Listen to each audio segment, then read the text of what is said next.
Good afternoon, everybody. I am the Sacrificial Man, and we're getting towards the tail end of April 2025 here, and it's a beautiful day. I'm out grabbing some more sunshine here, staying hydrated, which is what we should be doing.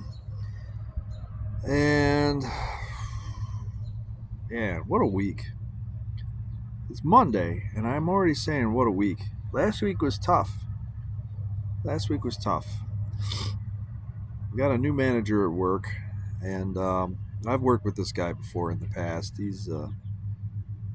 I worked with him when he was a tech. Now he's a manager. So I don't know how he is as a manager, but I know how he was as a tech, and I never had an issue with him. But as a manager, don't know. So far, like today, I actually felt like things were okay. I wasn't getting as frazzled as I was last week, but so I started working for the company I'm with a year and a half ago, and when I came on board, I came in the middle of a manager's pissing match between a newly hired general manager and a long in the tooth shop foreman. I don't really blame those two for the problems that the company, well, I do because they couldn't get past themselves, but ultimately the owner of the company was the one who kind of set this ball up for failure. And he never told anybody that he hired a general manager, and he never told the shop foreman that who was expecting to be the general manager. He never told him that you're not going to be the general manager. So for that 8-month period before I got hired, um, there was a lot of turmoil.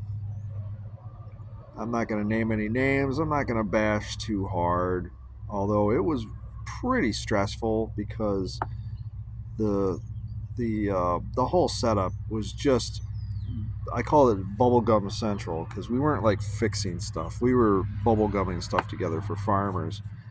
And the idea of putting quality parts on, was kind of like, oh my God, we don't need quality parts. We just need to get the job done, get it out the door. Of course, everybody was screwing so much stuff up that there was no quality coming out. It got so bad that we went from a full parking lot to an empty parking lot in the course of, I would say, 8 months.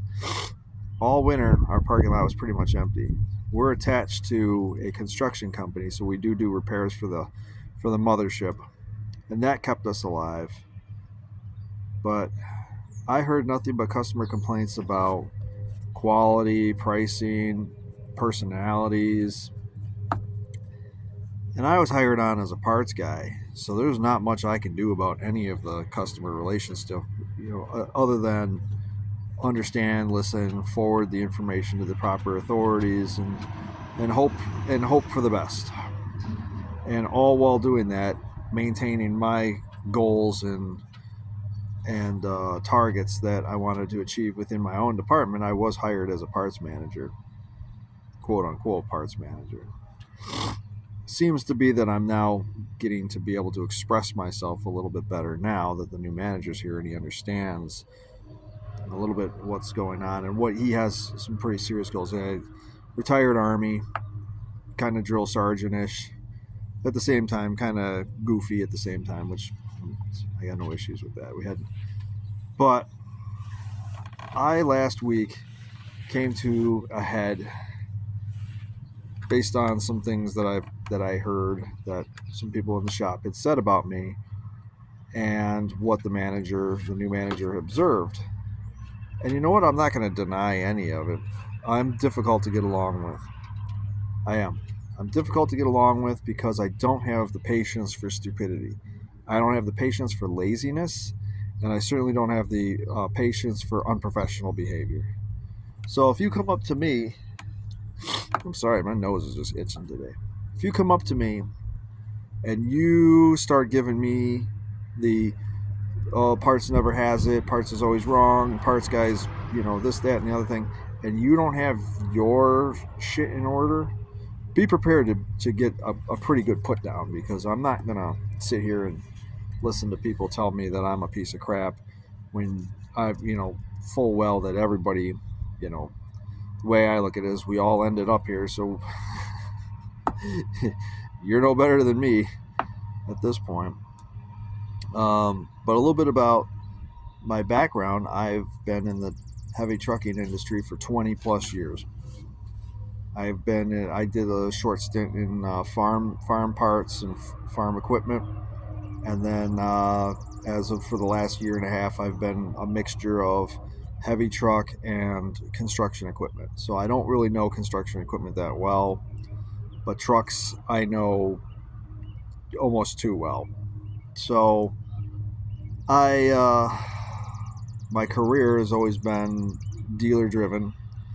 I was with one dealer for almost 10 years doing everything from counter work, night shift, all the way up to being the service manager's personal parts guy. And that usually means that you kind of know what you're doing, right? This last planet I was on, that kind of meant that you were kind of on the ball. And you know, I had all the certifications: Cat Cummins, MGM, you know, Bendix, ASE. And I know everybody bashes ASE because they're like, wow, you could take a test, but you still not be able to do your job. But to me, ASE is kind of more of an initiative thing. It shows, you know, that you're willing to go above what all the other people are willing to go above to just stand out, you know, and put your knowledge to the test, that kind of thing. So I was all certified, and they called me Patches at work because I used to have patches all over my jacket. But I would say that I was a pretty damn good parts guy. I was a pretty damn good parts guy, and it just, you know, I got tired of the stupidity in the industry. There's just it was getting worse and worse and worse, and post COVID it got even it just took a downturn. The amount of stupidity, people not realizing what was going on, the fact that parts people were considered essential employees, and so the whole rest of the building was laid off with extra money, but we had to sit here and, you know, suffer. And I got tired of it, so I retired from the trucking industry, and that's when I got into tractor parts, which I did. And I was an outside salesman for tractor parts for about 2 years. Yeah, 2.5 years I did it. Yeah, 2.5 years I was out there in the field, walking through cow shit to get to that spreader that needed parts. And I did that, and then I got picked off by the company I'm with now. As a matter of fact, ironically, it was by a farmer that I visited. He goes, you want a job? And I'm like, I don't know. It depends on what it is. He goes, well, it's a parts gig. And, you know, just, you know, poke your head in here, this other shop, and see what you say. And I went there, and they dangled money in front of me and packages and all kinds of stuff in there. Like, you're going to be a parts manager. We need somebody to help us guide us to getting a good parts department. We've always been a ragtag shop of just mechanics, but we're trying to take it to the next level. And I'm like, well, it sounds like I'm your guy. So I came in and immediately knew, like, I'd been dropped off at a remote island somewhere. First thing you got to find out is where the hell you are. And so my goal is, first thing is to get to know as many people, or get the names of people that, you know, are in the building, to get to at least know names as fast as possible. And then fan out from there. Where does this go? Where is that? You know, what do they use the most of? What do they call it? Everybody's got a different name for something. Like, I worked for a Volvo car dealer 25 years ago for a real short time, where the techs called everything spooge. And you had to look at what job they were on, and that would determine what spooge you handed out, which meant whatever. You were either handing out, you know, an oil filter or a can of brake clean or window wash or whatever. Everything was spooge, and you just had to figure it out, which is funny. But, you know, you get to know the guys, and you get to know what they're about. I get to this place, and it was definitely overflowing for how busy it was in terms of the systems that were in place. So I had to one of the systems that was there was how the special order parts was organized. Everything was piled into one small shelf, and it was done by technician's name. And that would be great, but the technicians don't work on the technician that starts the job wasn't the one that was finishing the job. So you would be like, oh, I'm sorry, Joe, go see Bill's shelf. Oh, Bill was 3 techs ago, so you need to go and see Jason's shelf. Oh, Jason moved it over to Biff's shelf, and you're like, I'm just like, oh, I'm not going to stay here if I don't fix this like right away. So I did it. I fixed it. I separated the construction parts from the customer parts as much as I could for the time there, because I was still learning everything, learning the shop, learning the flow and everything like that. So I didn't really have all the time in the world to spend cleaning and organizing it. And immediately I started getting backlash. For changing things.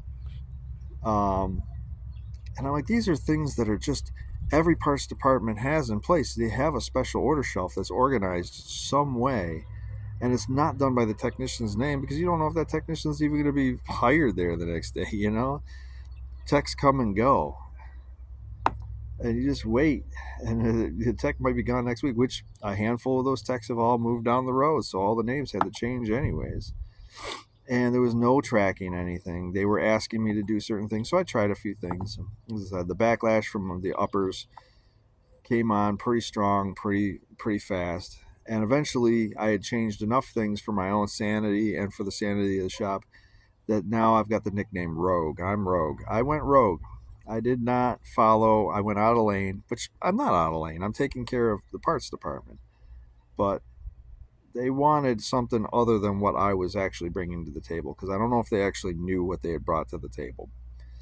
I think what they were looking for was a fast parts guy that could bail them out of all their problems and be like, oh, hey, look, I know that you just dropped that Ford off the jack, but you know what? I just so happen to have a fender right here in my pocket. I think that's what they wanted, was like some kind of miracle child. And based on the absolute shit show that was, I don't think any parts guy could have done that, and I don't think most parts guys would have been stupid enough like me to stick around. I think they would have gotten a taste of it and then been like, no, I'm going to go back to my dealership and enjoy my dealership quality, systems and being able to look stuff up by VIN number. I'm not this, multifaceted parts guy. But the money was good. They did throw me more money. They promised me ownership. They gave me the title of parts manager, but they continued to backlash. And then not only that, but the infighting between the two managers, the shop foreman and the general manager, was getting really annoying because one was trying to draw me in one direction, one was trying to draw me in the other, and everybody else was all against everything, and that got pretty old pretty quick.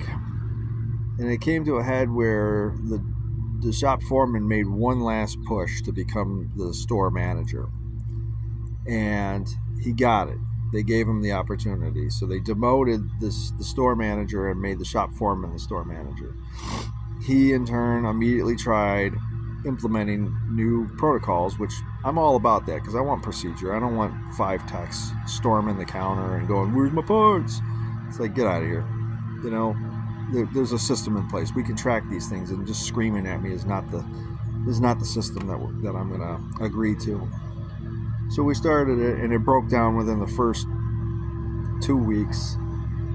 I think it was sabotaged, honestly. I think that certain people in certain positions sabotaged things and made it look terrible. And then the shop foreman / new general manager gave us 2 weeks notice,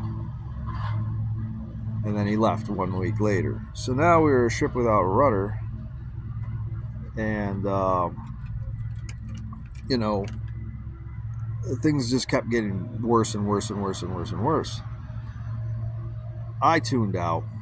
I fried out. I gotta admit, I fried out. I've been very adamant about taking care of myself, taking care of my life, increasing my abilities, getting in shape, getting healthy, getting mentally healthy, getting financially healthy. But there just comes a point where you're just like, it's like mom and dad have fought so much for so long, and now there's a little bit of silence because one left the other. The divorce finally happened, and the kid is just like collapses just because they're tired. Just tired. I was just tired. I was too tired to do anything about any of it because it was unrelenting all day long. If I wasn't hearing it from the text, I was hearing it from one of the managers. And then the owner was really kind of, not as helpful as I would have hoped. But I don't blame him for not wanting to get involved in that kind of stuff. He set the parameters and nobody could figure themselves out. So one of them had to go. But luckily, the store manager that had been demoted stayed demoted, and then they just brought in a new manager. And as I said, it's a guy that I worked with about 20 years ago. He was a tech. I was a parts guy. I was just getting started in the heavy trucking industry, so my journey was just beginning. So 20 years later, we reconvened. I would have to say 21 years later. And we both had our adventures. We both have had everything in it and all that. So, but in that time period, he's got some pretty high standards. And he was watching the whole shop and taking notes of everything in the first week. And I made some mistakes. And I'll tell you, that really, really had me like concerned, because I was like, these are mistakes that a first grader would make. How do you not get some of these parts correct? And I failed twice. And then I actually, embarrassingly, the former shop manager was the one who helped me out. And I was like, you know what? That's an all-time low for me. That's an all-time low. What am I doing? What am I doing? Is this a sign that I need to get out of the industry? Am I a dinosaur? This is a lot of questions that went through my head. I actually paced my house for pretty much 12 hours straight last weekend, trying to figure out, what the hell am I doing? What do I want to do? I mean, the trucking industry drives me absolutely bonkers. The people in it drive me bonkers. I love the technology. I love the catalogs. I love, hunting and seeking things. But I absolutely cannot stand stupid people in the business. And there's way too many of them. Oh, like, you don't need the VIN, they're all the same, and then you hand them the part, yeah, here you go, and then it comes back, this isn't what I wanted. I'm like, well, now you can get me the VIN number. I don't even know what it is. It's that green truck out there. Lazy. There's laziness too. There's tons of laziness. That drives me more bonkers than stupidity. Stupidity has a chance of being fixed sometimes. Laziness is just, they just I see it and I'm like, dude, I'm not lazy. I get up and I walk 2 miles for lunch now. And now I'm getting into jogging 2 miles for lunch. So while everybody else is stuffing their face with their pizzeria stuff and getting fatter by the day, I'm losing weight and getting cut. So I have no excuse. I have no tolerance for laziness. And there's plenty of it there. The pajama wearing truck driver.